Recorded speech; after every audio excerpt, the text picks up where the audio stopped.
Shalom, selamat pagi Bapak Ibu semuanya. Shalom, kabarnya luar biasa pagi ini, amin. Amin ya.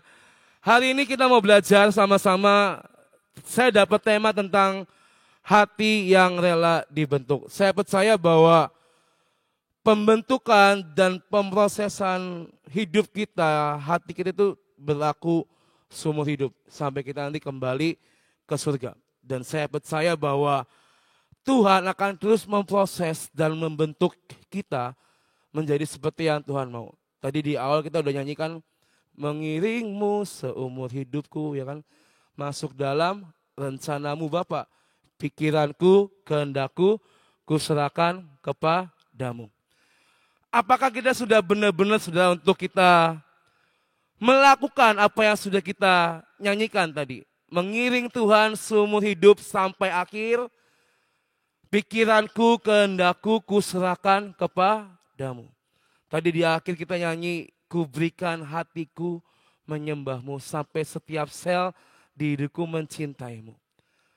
Karena kita nggak bisa membalas apa yang sudah Tuhan berikan bagi setiap kita dengan semua mungkin apa yang kita miliki. Tapi yang Tuhan inginkan adalah kita memberikan apa yang bisa kita berikan dengan segenap hati kita, dengan ketulusan di hidup kita. Kita nggak bisa membayar apa yang sudah Tuhan lakukan bagi setiap kita. Tapi yang bisa kita lakukan adalah apa? Kita memberikan hati, hidup kita seutuhnya kepada Tuhan. Kalau saya tanya siapa yang mau serupa dan segambar dengan Allah, pasti kita akan angkat tangan semuanya, amin. Dan hari ini, maukah hatimu rela atau mau dibentuk sekali lagi sama Tuhan? Di situ ada gambar bejana. Hati itu seperti tanah liat yang dari segumpal tanah lalu diproses, dibentuk menjadi sesuatu yang indah, saudara. Sama seperti hati kita ketika kita bertobat, menerima Tuhan, disitulah awal pemrosesan Tuhan terjadi di hidup kita. Disitulah awal hati kita mulai dibentuk sama Tuhan, hidup kita mulai dibentuk sama Tuhan menjadi seperti apa yang Tuhan mau.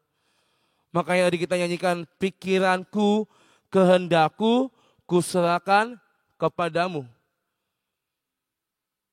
Lagu kedua dikatakan, ku lepas semua hakku untuk mengenal Yesus Tuhan. Karena Yesus itu di atas segala-galanya dalam hidup kita. Amin. Kita belajar dari Yeremia, saudara. Yeremia dan tukang periuk. Kita mau buka dari Yeremia 18 ayat 1 sampai 6.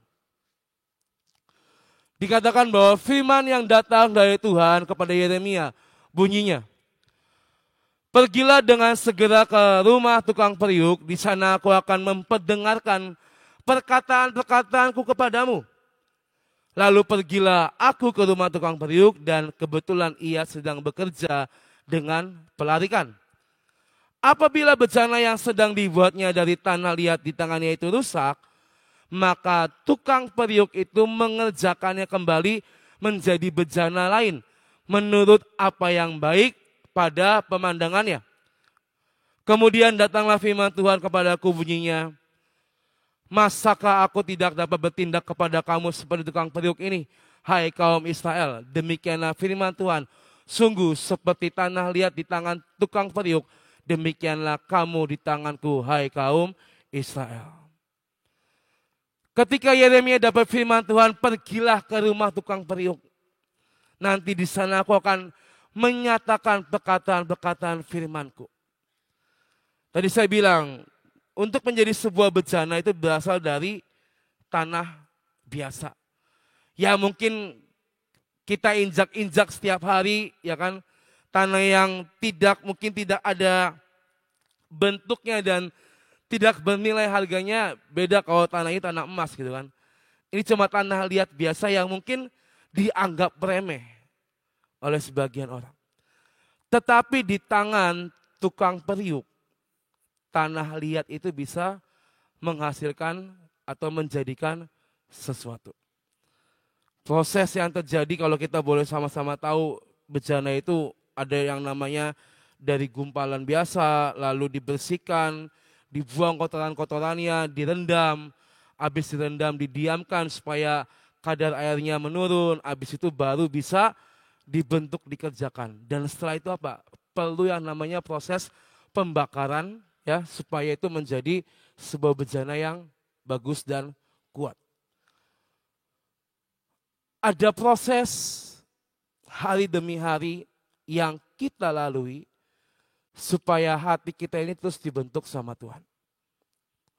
Ada lagu zaman dulu yang bunyinya seperti ini. Bagaikan bejana siap dibentuk, ya kan. Demikian hidupku di tanganmu dengan urapan kuasa rohmu. Dan refnya dikatakan, ku mau sepertimu Yesus, disempurnakan selalu. Karena kita nggak bisa mengandalkan kekuatan kita sendiri, saudara. Oke, kita punya segala hal, tapi kita nggak bisa mengandalkan kekuatan kita sendiri. Tetap kita perlu yang namanya mengandalkan Tuhan. Untuk menjadi seperti Yesus, disempurnakan selalu dalam setiap jalanku dan memuliakan namamu.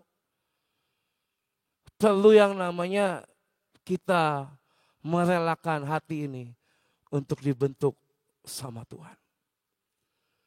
Seperti tadi yang saya bilang, dari tanah liat menjadi sebuah bejana yang bernilai. Demikian hidup kita. Mungkin kita pernah ada di posisi bawah, mungkin kita dipandang sebelah mata, tetapi di tangan Yesus, di tangan yang tepat, Tuhan akan mengangkat setiap hidup kita. Ayat 4 boleh tampilkan lagi. Apabila bejana itu dikatakan apa? Rusak. Maka tukang pedok itu akan mengerjakannya kembali. Menjadi bejana lain menurut apa yang baik pada pemandangannya. Mungkin hari itu ketika dia lagi memproses, kok agak melihat sedikit, kok berubah atau mungkin kok tidak sesuai harapan. Tidak dia diamkan, lalu dia pergi dan putus asa. Tetapi si periuk ini akan terus langsung diubahkan menjadi bejana yang lain menurut yang apa yang dia pandang baik dalam pemandangannya. Tuhan Yesus tidak akan membiarkan kita jatuh dan tergeletak. Meskipun kita jatuh, kita ada dalam lembah kelam sekalipun. Tapi Tuhan akan terus mengangkat dan memegang kehidupan kita, saudara. Ketika kita bilang sama Tuhan, Tuhan, aku berikan hatiku, aku berikan hidupku seutuhnya padamu. Dan aku mau sejalan dengan firman-Mu, Tuhan. Seketika itu juga tangan Tuhan akan mulai membentuk dan memproses hidup kita. Kalau hatimu sedang rusak,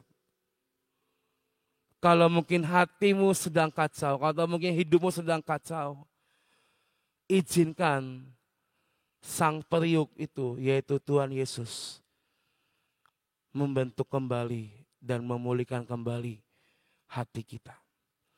Tetapi kadang kita sebagai anak-anak Tuhan, kadang menjadi keras hati dan tinggi hati. Kadang menjadi kecewa karena mungkin kok saya tidak melihat kebaikan dalam hidup saya. Kok saya mungkin tidak melihat berkat kok masuk di hidup saya. Malah mungkin saya melihat orang-orang lain di sekitar saya yang lebih diberkati, kok saya tidak. Nah itu harus hati-hati, saudara. Kalau hatimu sudah mulai tidak baik, kalau hatimu sudah mulai tidak netral, jangan kebablasan. Tapi datang ke Tuhan, Tuhan tolong sembuhkan hatiku. Jangan hatimu menjadi keras dan tinggi hati. Tapi minta sama Tuhan, Tuhan tolong Tuhan. Buat hatiku balik kepadamu. Hal yang paling fatal apa? Kalau mulai ada iri hati di hati kita, saudara. Saya ini lagi ngalamin proses ini, saudara. Ya namanya proses kan selalu ada setiap hari. Dan saya tuh lagi ngalamin pembentukan hati yang terus harus rela dibentuk sama Tuhan apapun godaannya. Jadi kadang saya tuh hari-hari ini lagi banyak melihat kayak teman-teman saya atau mungkin circle di samping kiri kanan saya tuh melihat bahwa kok mereka ngalamin suatu hal yang besar ya. Kok mereka ngalamin berkat yang besar ya. Ada satu teman saya yang tidak Tuhan-Tuhanan banget ya kan.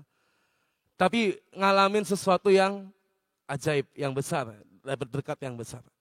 Dalam pikiran saya, kayaknya saya tuh lebih rohani mungkin.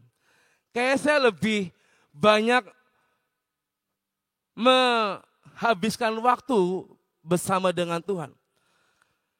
Kayaknya saya lebih better dari dia. Tapi kok kenapa dia ngalamin itu dan saya belum?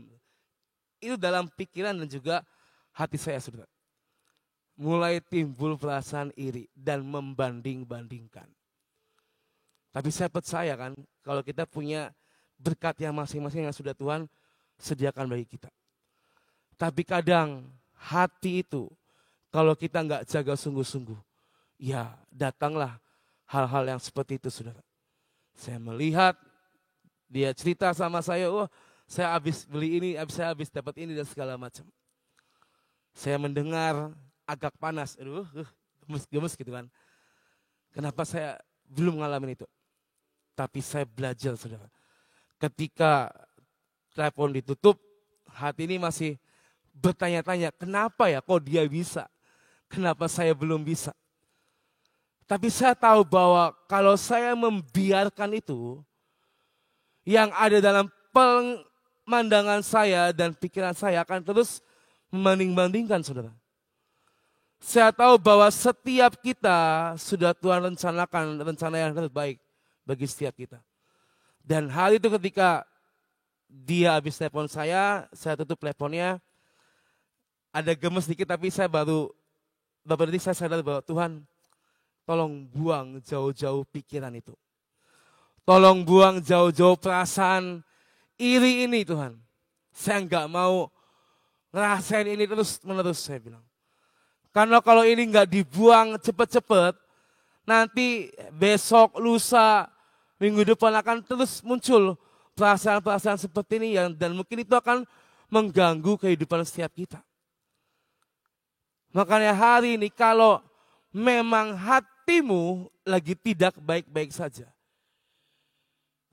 kita datang ke Tuhan, Tuhan tolong bentuk kembali, bereskan kembali, netralkan kembali, normalkan kembali hatiku. Kalau kita tidak bisa menang akan hal ini, saudara, yang ada adalah apa?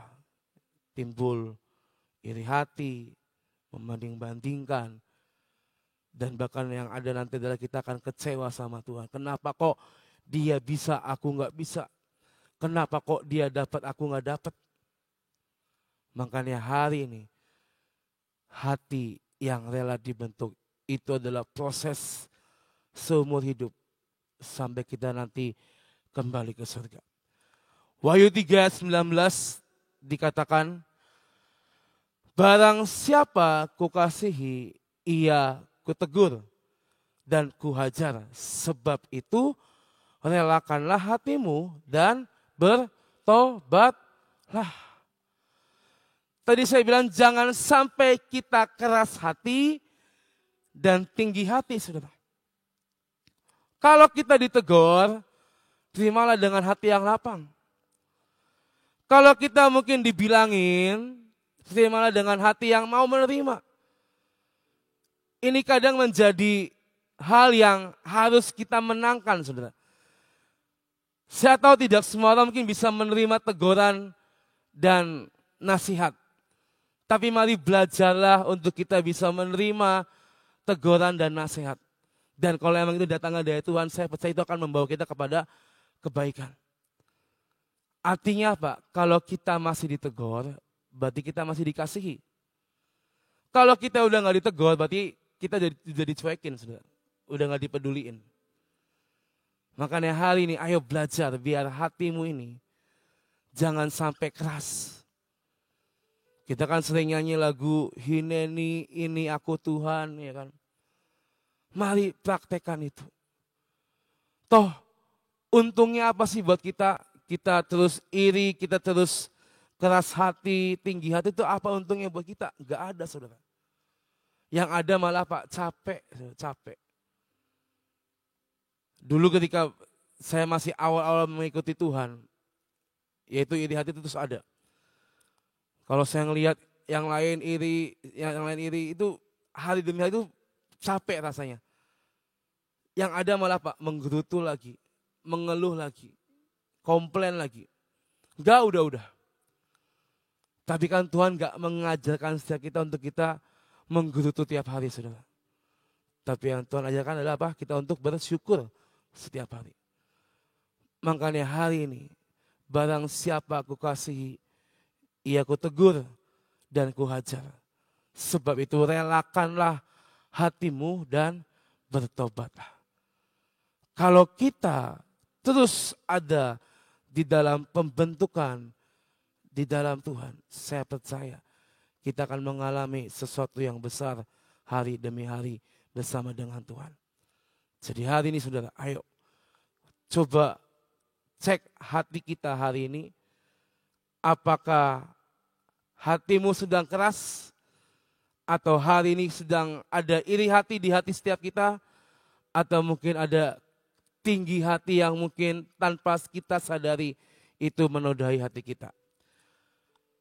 Kalau kita punya hati yang rela, saya percaya Tuhan sendiri akan mengajar setiap kita. Dia sendiri akan membuka hati kita, memberikan pengajaran demi pengajaran supaya kita bisa menang, saudara.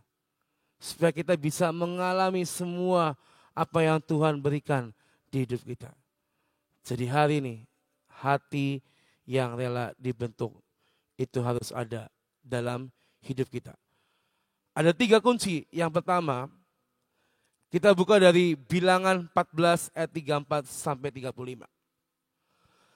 Dikatakan sesuai dengan jumlah hari yang kamu mengintai negeri itu, yakni 40 hari, 1 hari dihitung 1 tahun jadi 40 tahun lamanya, kamu harus menanggung akibat kesalahanmu supaya kamu tahu rasanya jika aku berbalik daripadamu. Aku Tuhan yang berkata demikian, sesungguhnya aku akan melakukan semuanya itu kepada segenap umat yang jahat ini, yang telah bersepakat melawan aku. Di padang gurun ini mereka akan habis dan disinilah mereka akan mati. Ini ayat ketika bangsa Israel harus berputar-putar selama 40 tahun. Karena apa? Karena ketidakterimaan mereka dengan keadaan. Karena bersungut-sungut, karena menggerutu, karena hatinya panas, hatinya dipenuhi dengan kemarahan dan ketidakterimaan. Dan akibatnya apa? Mereka harus mengalami proses selama 40 tahun di padang gurun. Makanya saya bilang, tidak ada untungnya kita menggerutu, mengeluh, komplain sama Tuhan setiap hari, itu gak ada gunanya, saudara. Belajar untuk apa? Kita bersyukur sama Tuhan. Apapun keadaan dalam hidup kita, belajar untuk bersyukur. Ya memang kadang tanpa kita sadari itu keluar dari mulut kita. Tetapi kita bisa menanggulanginya, saudara. Jumat lalu saya ngisi devotion di SD Lerang Bangsa. Firmannya tentang jangan mengeluh. Saya tanya di awal, adik-adik siapa di sini yang suka ngeluh? Ngeluh kalau capek belajar, capek bikin PR, capek ulangan, terus capek karena dimarahin sama mama, dan segala macam. Saya lihat hampir angkat tangan semuanya. Saya bilang, ayo belajar, bertobat, jangan ngeluh, saya bilang. Jangan sampai adik-adik ngeluh setiap hari, marah setiap hari, kesel setiap hari, buat apa saya bilang. Tapi belajarlah untuk apa? Bersyukur. Saya bilang tidak ada faedahnya, tidak ada kegunaannya adik-adik selalu mengeluh setiap hari. Kalau adik-adik saya tanya, siapa yang ngeluh kalau tiap hari belajar terus pelajarannya susah? Ada yang angkat tangan. Saya bilang, ya kamu sebagai seorang siswa, ya kudu belajar saya bilang. Siapa yang mau pintar? Semua angkat tangan. Kalau mau pintar harus apa? Harus belajar. Ya masa belajar kalian ngeluh saya bilang gitu kan. Siapa yang capek bikin PR? Aduh capek kak, malas setiap hari bikin PR. Lah PR itu kan tugas supaya kalian lebih pintar dan rajin saya bilang. Jadi hari ini saya bilang stop mengeluh ya. Kalau kalian mau jadi orang pintar saya bilang. Kalau kalian mau jadi sesuatu yang wow nanti di saat kalian dewasa. Belajar untuk tidak mengeluh hari demi hari saya bilang. Nah bagaimana kita yang dewasa ini saudara? Mungkin permasalahannya berbeda. Kalau anak-anak dengan kegiatan sehari-hari dalam sekolah, dalam lingkungannya. Mungkin kita yang dewasa ini punya permasalahan yang berbeda.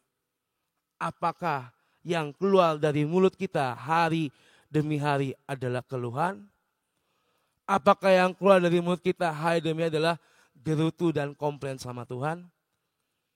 Mari selidiki itu hari ini saudara. Belajarlah untuk apa? Kita bersyukur selama dalam hidup setiap kita.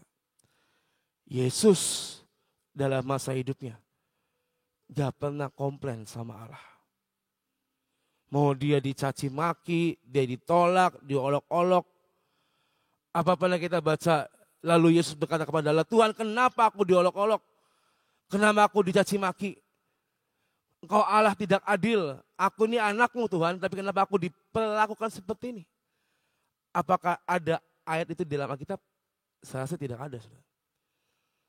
Yesus menjalani kehidupannya dengan penuh syukur. Karena dia tahu dia berjalan bersama Allah Bapa. Dan kita hari ini berjalan hari demi hari bersama siapa? Tuhan Yesus dan Roh Kudus. Jadi stop untuk kita mengeluh apapun masalahnya. Saya tahu setiap permasalahan pasti ada yang namanya berat untuk kita hadapi. Tapi percayalah tidak ada satupun yang tidak bisa kita hadapi bersama dengan Tuhan. Dia Tuhan yang akan memberikan kekuatan dan kemenangan bagi setiap kita. Jadi kunci yang pertama untuk kita bisa dibentuk sama Tuhan, punya hati yang telah dibentuk sama Tuhan. Stop untuk kita mengeluh. Lalu yang kedua, tetap sukacita ya. Jangan khawatir, jangan takut. Filipi 4 ayat 4 sampai 6. Bersukacitalah senantiasa dalam Tuhan. Sekali lagi katakan bersukacitalah. Hendaklah kebaikan hatimu diketahui semua orang. Tuhan sudah dekat. Janganlah hendaknya kamu khawatir tentang apapun juga, tetapi nyatakanlah dalam segala hal keinginanmu kepada Allah dalam doa dan permohonan dengan ucapan syukur.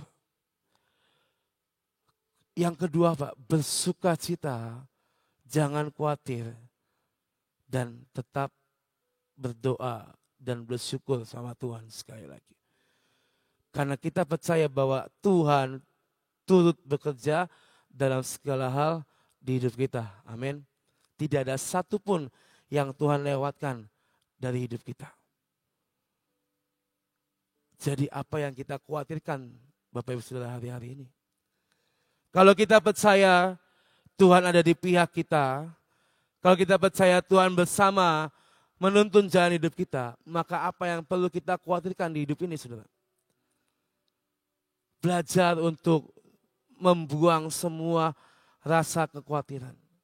Dengan yakin, percaya dan berdoa, Tuhan pasti membela kehidupan kita. Apapun itu, saya percaya Tuhan membela kehidupan kita. Mungkin Bapak Ibu pernah ngalamin ini. Maka tidak ada reason, nggak ada alasan kalau Bapak Ibu sudah pernah ngalamin. Kenapa kita masih jatuh di dalam hal yang sama, saudara?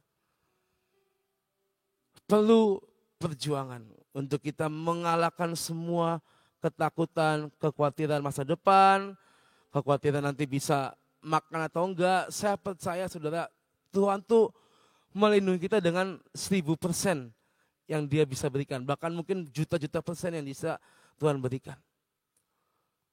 Tidak ada alasan untuk kita takut dan khawatir.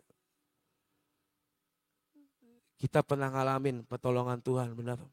Kita pernah ngalamin yang namanya penyertaan Tuhan itu sempurna di hidup kita. Masakah hari ini, besok kita mau khawatir lagi saudara? Jangan. Tapi biarlah hari demi hari, di hidupmu, di hatimu ada sukacita dan keberanian. Jangan khawatir, jangan takut sebab Tuhan ada bagi setiap kita. Amin. Lalu yang ketiga, Mazmur 91 ayat 14 sampai 16. Dikatakan sungguh hatinya melekat kepadaku, maka aku akan meluputkannya, aku akan membentenginya, sebab ia mengenal namaku. Bila ia berseru kepadaku, aku akan menjawab, aku akan menyertai dia dalam kesesakan.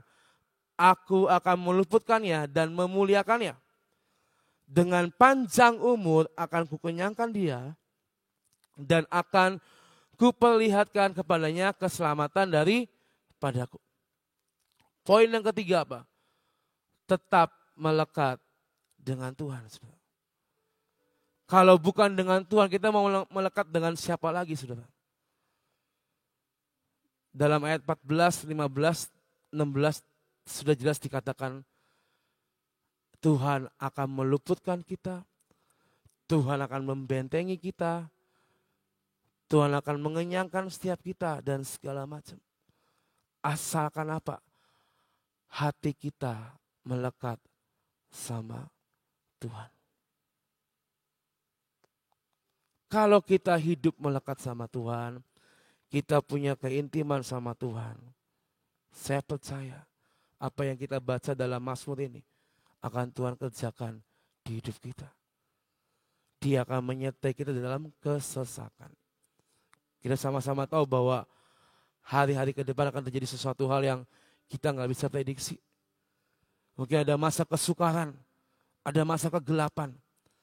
Tapi kalau kita hidup dengan firman Tuhan, kita melekat sama Tuhan, kita akan diluputkan dari semuanya itu. Amin.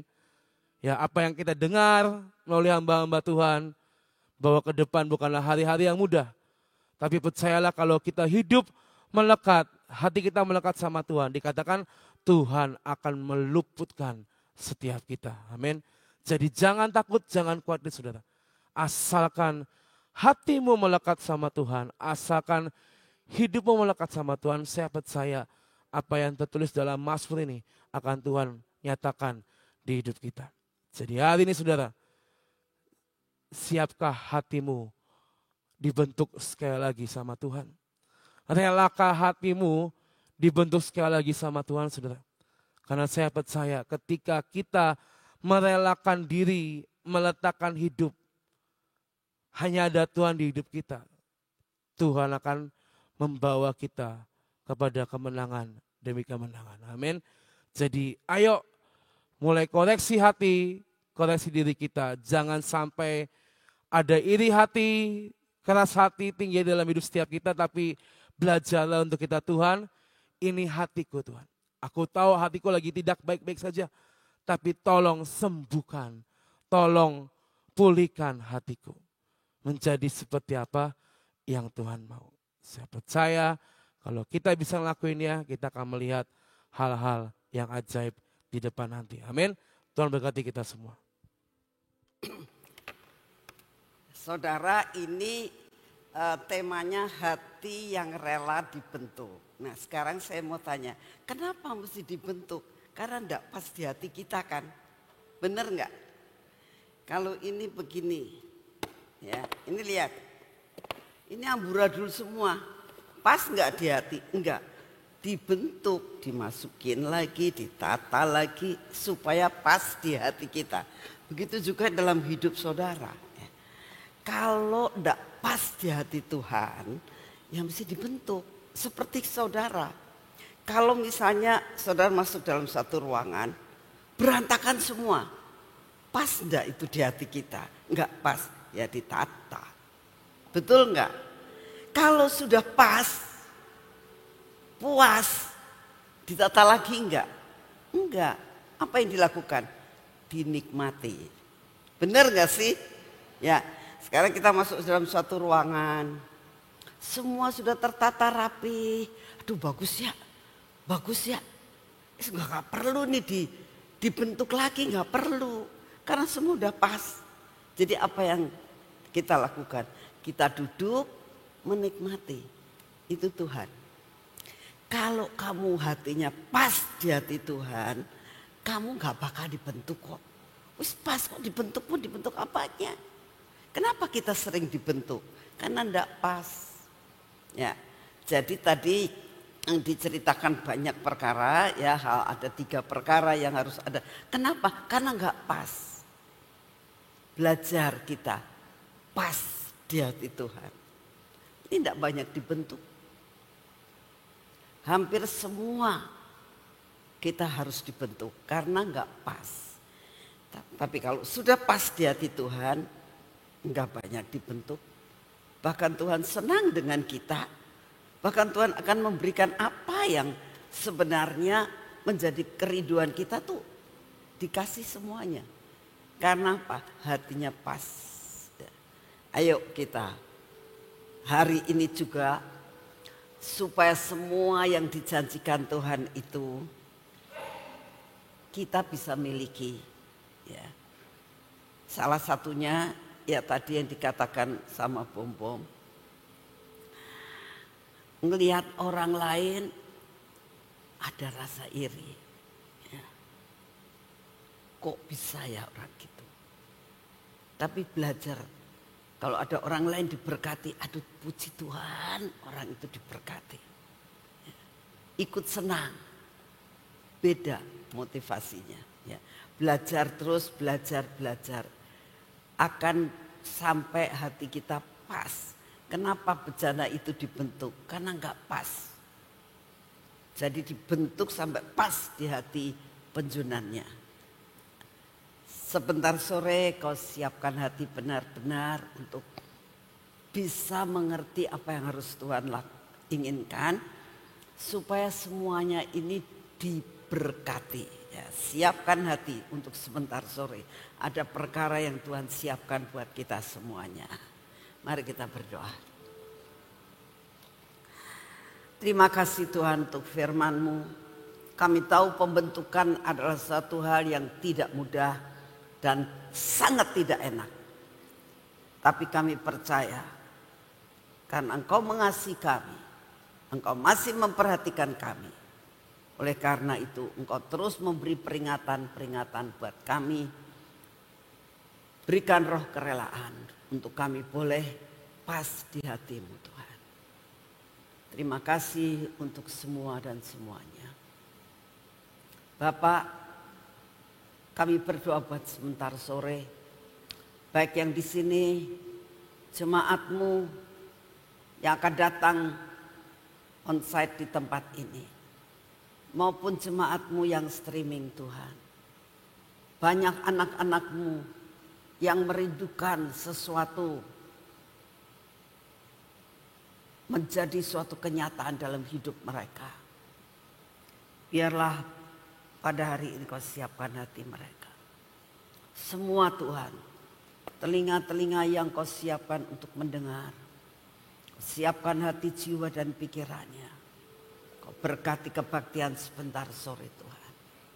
Kau berkati akan setiap pelayan-pelayan yang bertugas. Baik pelayan mimbar maupun singer, song leader semua yang di mimbar Tuhan. Pemain musik.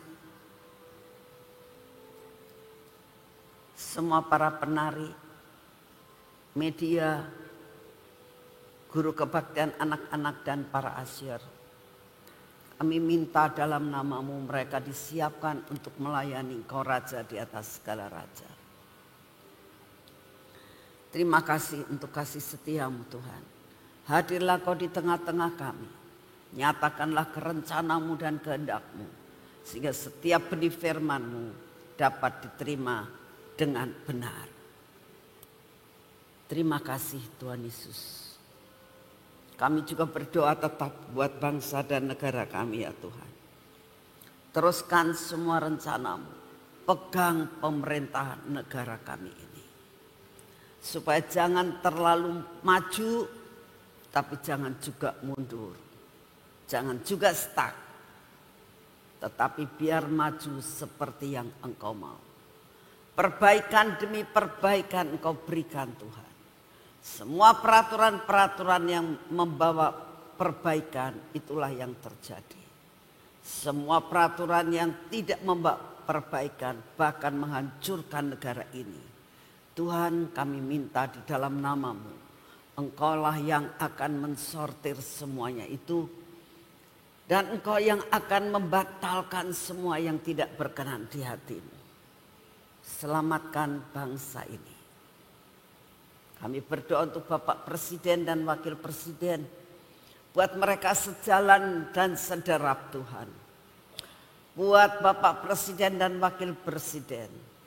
Bersederap dengan para menteri. Dengan semua instansi. Semua departemen. Dan semua menteri-menteri yang terkait Tuhan. Engkau yang akan terus membuat mereka sederap. Kau lepaskan Tuhan daripada segala tantangan-tantangan yang berat. Kami tahu Tuhan, buat semua peraturan yang akan dikeluarkan, ada yang merasakan sesuatu yang dirugikan. Ini pun kami persembahkan kepadamu. Engkau yang akan mengatur dan meredam semuanya. Jangan sampai negara kami menjadi hancur Tuhan. Terima kasih untuk semuanya. Kami juga berdoa pada saat ini untuk cuaca yang tidak menentu Tuhan. Untuk bencana-bencana alam yang sedang mau tidak mau harus terjadi. Karena ini penggenapan akhir zaman. Kami berdoa, luputkan Tuhan anak-anak-Mu dimanapun mereka berada, supaya kami menjadi orang yang dibedakan. Terima kasih untuk semuanya. Bapak, kami juga berdoa dalam pergumulan kami. Kalau kami dalam masa pembentukan, kalau kami dalam keadaan terendah sekalipun, buat kami tetap percaya bahwa di balik daripada semuanya itu Engkau punya rencana yang terbaik. Terima kasih untuk kasih setia-Mu. Terima kasih Tuhan. Kami minta kekuatan dan kesehatan yang daripada-Mu. Kekuatan yang daripada-Mu. Daya tahan tubuh yang daripada-Mu. Untuk mengatasi akan segala keadaan yang ada di sekitar kami. Terima kasih untuk anugerah-Mu. Terima kasih untuk kasih setia-Mu. Terima kasih untuk semua dan semua yang Engkau sudah sediakan buat kami. Terima kasih Tuhan karena Engkau sungguh amat sangat baik. Kami mau menyerahkan hari ini di dalam nama-Mu. Dalam nama Tuhan Yesus. Mari kita masuk dalam pengurapan.